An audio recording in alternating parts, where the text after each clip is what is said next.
Hey guys, I've logged into IXL and this is my main page. So let's pretend like I have a brand new student and I want to add them. So what I need to do, I go up to my name and I'm gonna go to roster. Now if this looks weird, it's just because I've hidden my other students just for privacy purposes. So let's pretend like I'm gonna add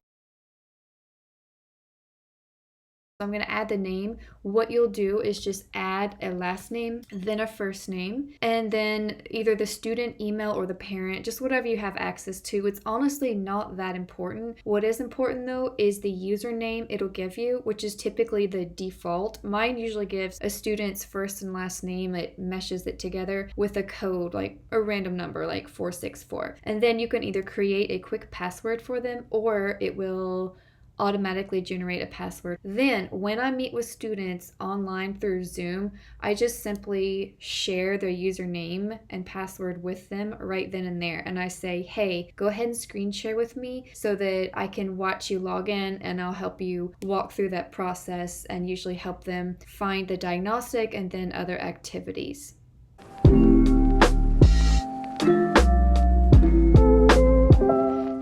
Let's say I've picked out some activities that I really want my students to work on. So I'm gonna go and let's just pretend like this is for a 7th grader. So I'm gonna click in the skills and I really like the one about, let's do persuasive strategies. So watch what happens here. You'll notice that all of these exercises have all these names and they're organized by category.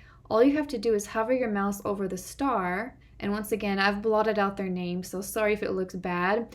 I can assign a particular activity to every student, and that's awesome. But maybe since you differentiate, all of your students are a little bit different, you might just want to select one activity for a certain student. So you can just say, no, I think Eli needs this, and okay, James needs this. Great. So that means when that student logs in through their own personal account that you've given them, they'll have a gold star show up in the upper right hand corner and it will say, your teacher has recommended this to you. And that way they can immediately click there. It gives them a shortcut instead of having to scroll through all of those activities.